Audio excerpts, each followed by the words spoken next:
Thank you so much for the invitation. Thank you to everyone who puts on this conference. It's absolutely entertaining to have this sort of conversation, and it's engaging to see professionals asking the hard questions and looking to find out, hey, how do we get through change? How does my organization support itself as we go through periods of change? I've taken something from every conversation that I've heard so far today and all the conversations I've had in the hallways. You know, when I went to NASA, my son kind of reset my humility meter for me. He goes, "You're going to be an astronaut?" I said, no, Jay, I'm not going to be an astronaut. You know, okay. Walked off. That was it. So a crowning achievement in my professional career, my son dismissed in a matter of a moment and a half. So I want to kind of set the stage of change. I'm going to play a short video. I'm going to try and play a short video. And then we'll have a conversation about some of the things I've learned, some of the mistakes I've made, some of the things that have worked.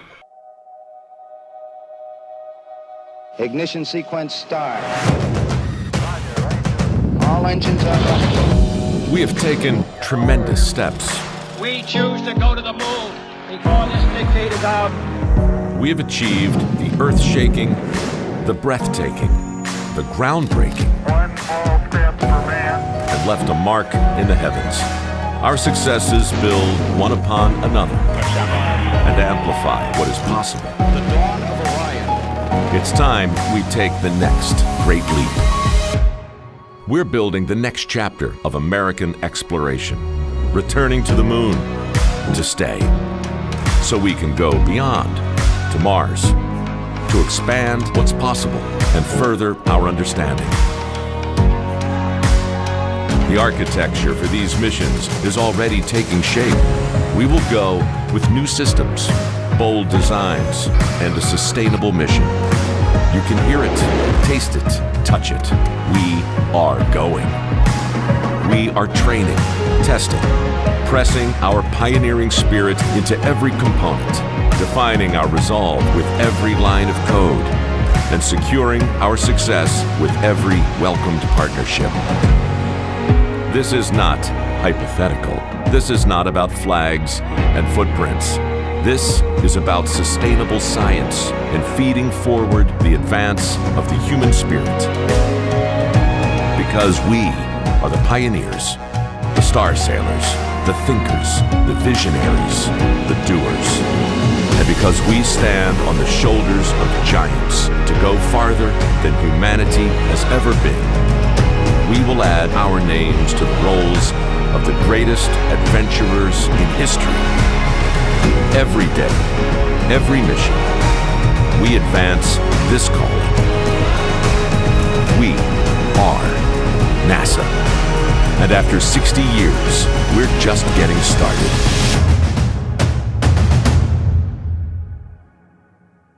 Okay, who wants to be an astronaut?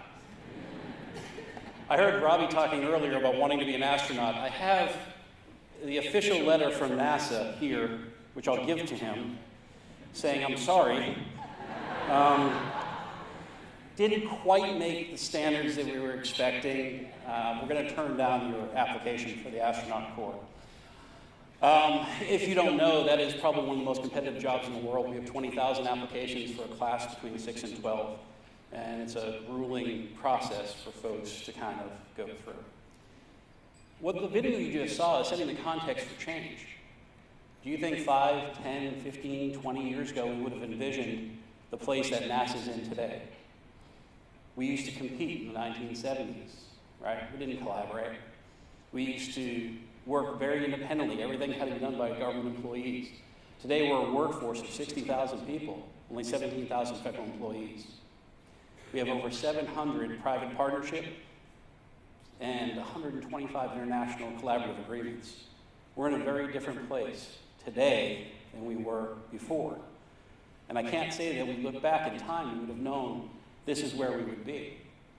But the organizational culture, the way we align our people, our practices, the things we do prepared us for change and prepare us for a change in mission. We're headed to the moon to stay there in a sustainable presence.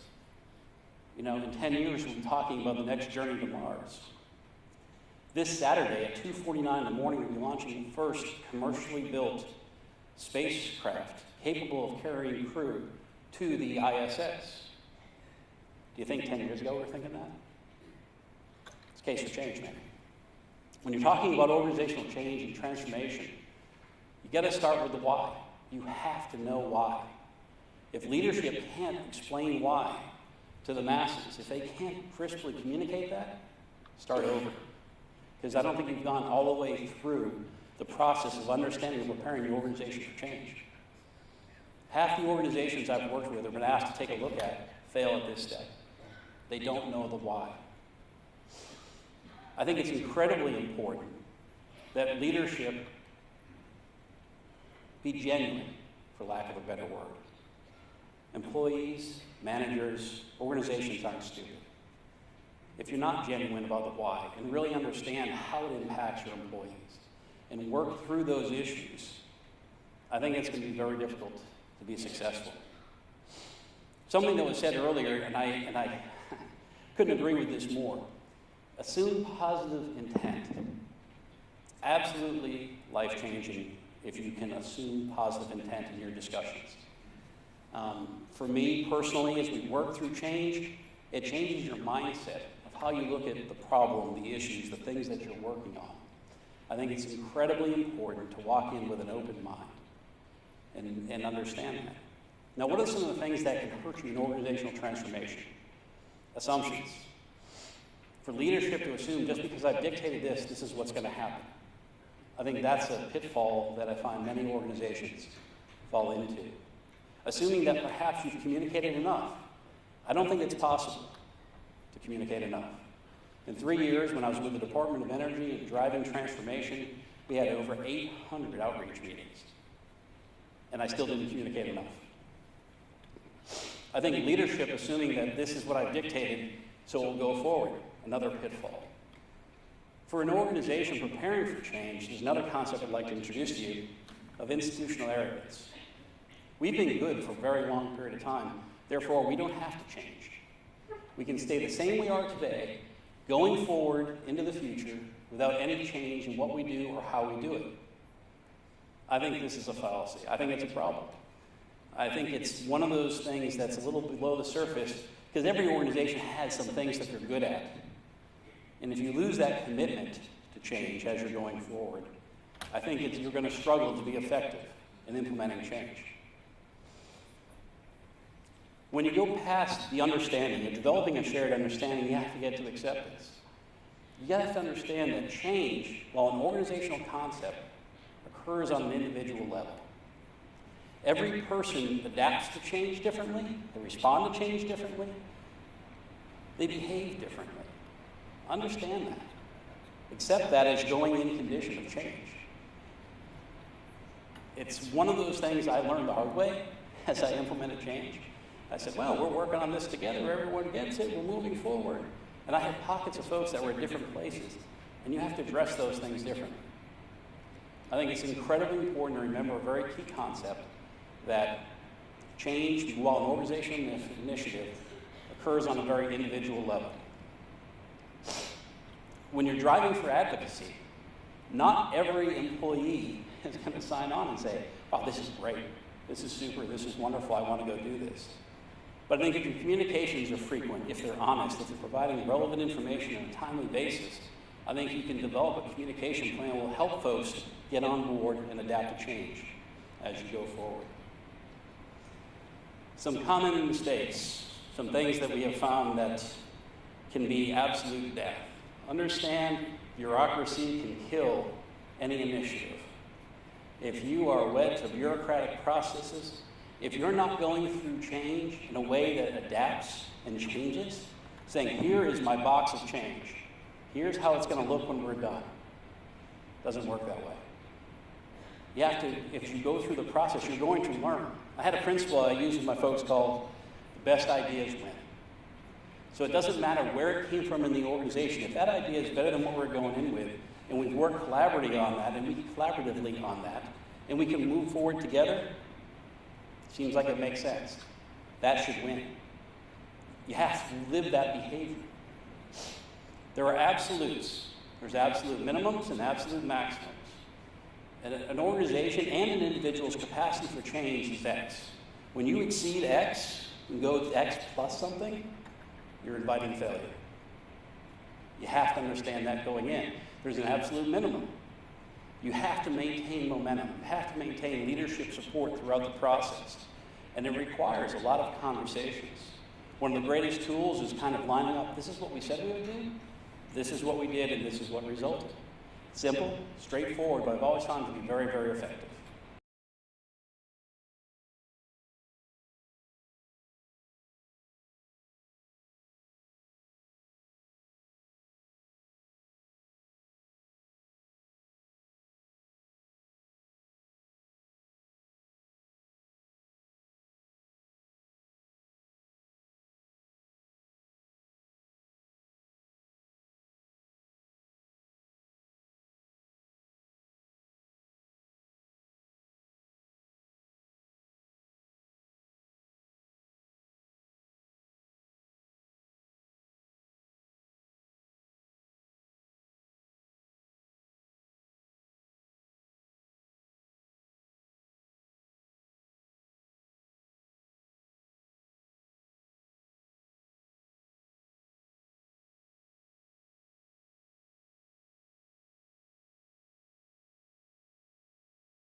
lives is actually what constitutes a good job.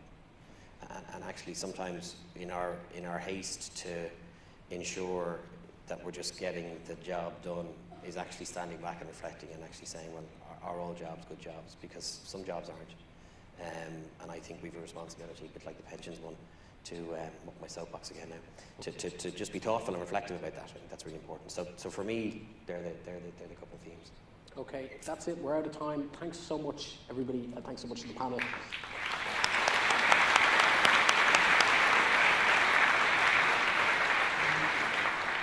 And we're going to break for